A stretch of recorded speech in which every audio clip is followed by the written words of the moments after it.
Hi everyone. We are from the Washoe County School District's Read and Succeed Incentive Book Program, and we are here today to introduce you to the book handling portion of the program.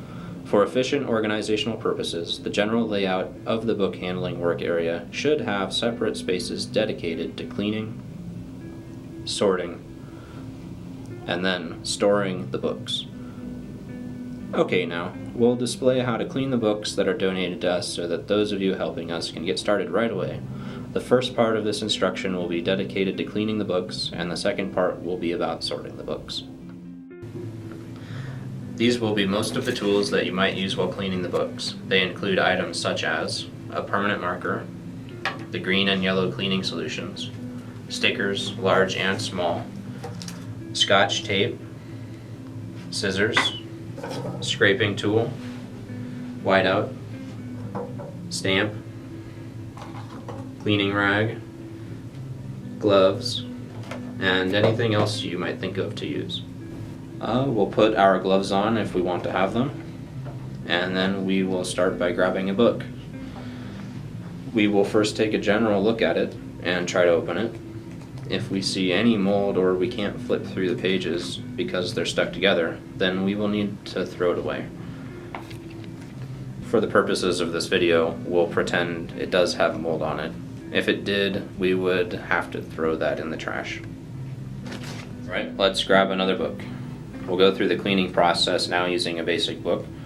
We'll flip through it first, trying to see if there is any handwriting inside the book. Looks like we found some, but we'll also keep an eye out for inappropriate content or other unusable book content. Stuff that the school district has deemed inappropriate anyway, for the purposes of the children's education. Like Christopher Columbus discovering America, saying that Pluto is a planet, books written by Bill Cosby, religious content, or maybe even the author has autographed the book. If you do see an autograph on the book somewhere, we will move that off to the side and we will actually not stamp that later in the cleaning process. So once we've found that handwriting, if it's in pencil, try to use the eraser.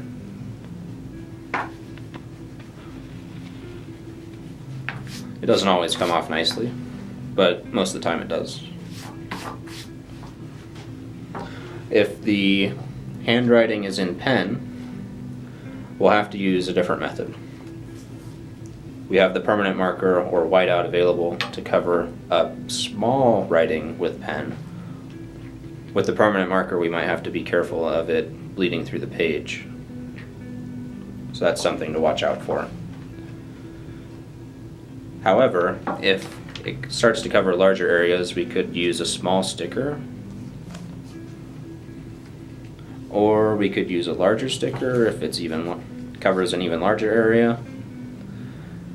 But if the handwriting is pretty extensive on an unimportant page, you could tear the page out.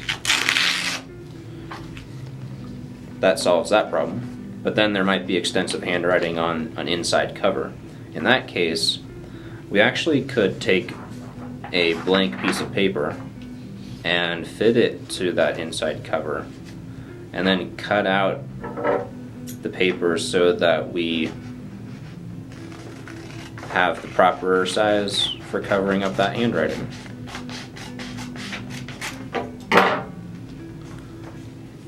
And then we could just glue that over the handwriting that was on the inside cover.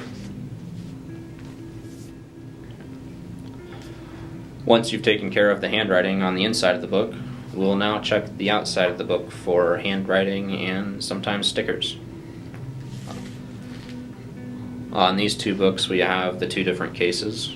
This first book, we do seem to have extensive handwriting on the cover that we can't really cover up with anything. So this would be a type of book we might actually consider unusable or damaged and move it to that appropriate area in the sorting area. And with this other book though, it turns out there is a price tag on it, so we will need to remove that with the scraper. Once that's done, we can basically move it over to the cleaning area. And a side note, if you have to deal with an old library book, the stickers on a library book can be pretty extensive. And if you were to use permanent marker, it's actually pretty easy for that to rub off. So it might be easier for you to use one of your own blank stickers to cover up the old library ones. Sometimes on a library book on the inside as well, you might have something you could tear out there, the old due date tab. It looks like there is a slip of paper inside that doesn't need to be there anymore. But there's also a stamp that says no longer property of Washoe County Library. Now, that's something that's appropriate. We could probably leave that in there because it's a pretty important message for the new owner of the book. Alrighty, so once the stickers are taken care of, we'll take our green cleaning solution and we'll spray the rag, not the book, and then we'll take that and we'll rub the exterior of the book with the rag until we feel that it's clean enough. However, if there seems to be a residue that isn't coming off, try switching to the yellow cleaning solution. It's a much more heavy-duty solution. If you have a residue that never comes off after this, go ahead and check to make sure the residue isn't sticky. If it is, keep trying or use your scraper, but try not to damage the cover of the book. If it isn't sticky, that's okay. Consider it clean enough and move it over to be sorted. Now that the cleaning is done, you'll take your stamp and stamp the inside front cover of the book, or the front page if it's a better location. If you ever encounter a cardboard book, more often than not, it's actually pretty easy to rub a stamp off with the hand. So what we like to do is we like to place a sticker in an appropriate location and then stamp the sticker. Once you're done with that, you can move the book off to the side where it can be sorted.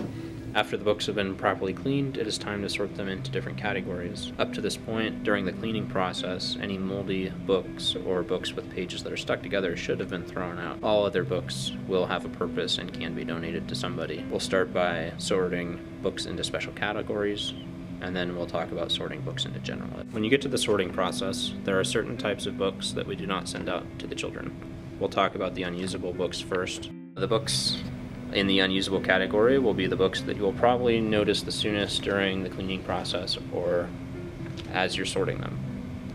The first category of this type could be damaged books. A good example of a damaged book could be a book with a torn cover or extensive handwriting on the cover or all throughout the inside of the book. Or you might also see books that are extensively water damaged.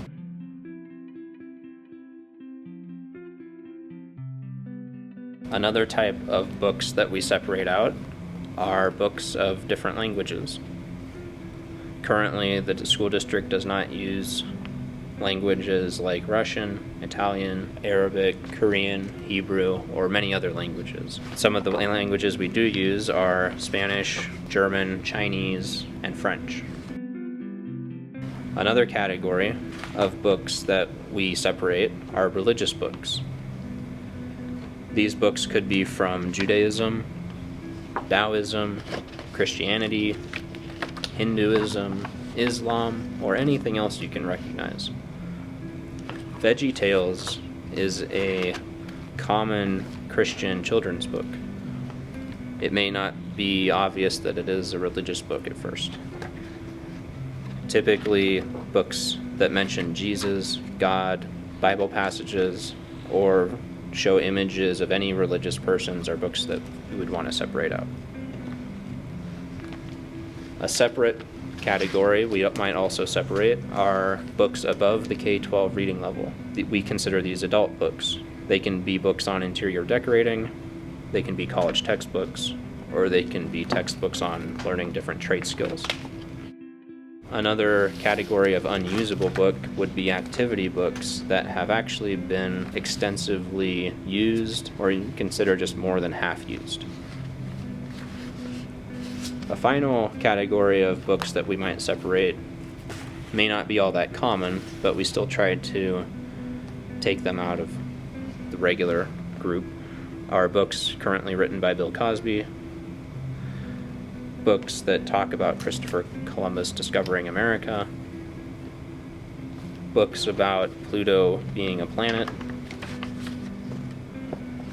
or books that have explicit sexual or graphic content. Another category of books we might separate out are culturally diverse books, such as the African American History Month. We might hold an event, so books on African American culture and their history we will separate out. Similarly, we might also separate out Native American cultural books. We generally only separate out the books that are culturally positive and factual on Native American history and culture, which does not mean Disney's Pocahontas. Next, in March, is Dr. Seuss's birthday. We might hold a special event, so we separate out the Dr. Seuss books so we can provide for that. Similarly, schools might hold their own Dr. Seuss event, and we can donate those. Then we have a large amount of requests for special ed books. Books that fit this request are typically cardboard books, books that make sounds, books that are colorful and repetitive, dictionaries with pictures, audiobooks, books with the main character having a disability, nonfiction books, or comic/manga style books. Now that the special categories have been covered, we will now talk about general education sorting. First category we'll talk about will be high school and middle school books. The differences between these two are going to be mostly judgment-based. You should probably ask yourself what you think a 12-year-old or a 17-year-old should be reading nowadays. Another separate special category you could separate out are classic books. We can provide these classic books to middle and high schoolers, and you can judge which books go where based on content. Similarly, you might find that there are a lot of series books you'll run into at the middle school level, the 4th through 6th level, and the 3rd grade level. You could possibly separate out these series books as their own special category. When you get into separating out 4th through 6th grade books, they are often chapter books. They do not usually have pictures in them. They are about mid-length, so about 300 pages, give or take, maybe between 200 and 400. There are also non-chapter 4th through 6th grade books. If you have trouble identifying what grade level you want to place a book into, this is where you can utilize your Fry's sight words, which should be located at your workspace. They should be provided by your facilitator. Worst case scenario, if you need to provide your own sight words, you can find them on Google pretty easily under Fry's sight words. With the 3rd grade books, if you are unsure, again, consult your list of sight words for that grade level. The 3rd grade books will be separated as chapter and non-chapter also. The chapter books should be slightly smaller than the 4th through 6th books and probably contain more pictures. And then we'll move on to the 2nd grade books. 2nd grade may also have chapter and non-chapter. For the chapter books, again, they should be smaller in length than the 3rd grade books and also contain more pictures than the 3rd grade books. For the 1st grade books,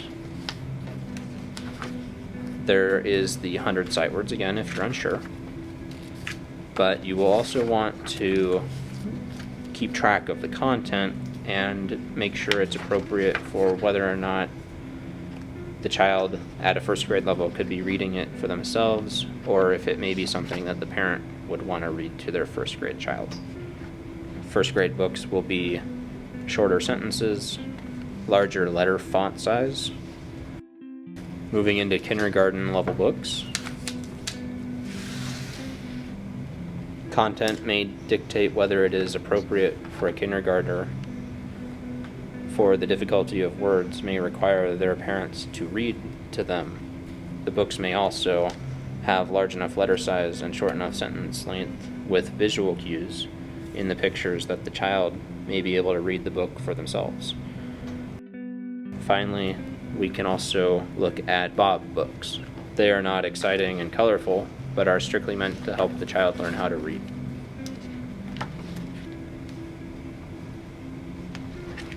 Golden books are for very young children, but more often than not, they may need someone with a high reading level to share the book with them. When it comes to the pre-K category for sorting the books, you will want to judge whether or not the content is acceptable or not, decide whether or not you see a parent or an older child perhaps reading this book to the younger child. Similarly, you may run into a lot of cardboard books for the pre-K category, and you can decide whether or not you can separate them into pre-K or special ed book requests. If you have any questions about any part of the cleaning, sorting, or storing process, please contact your facilitator.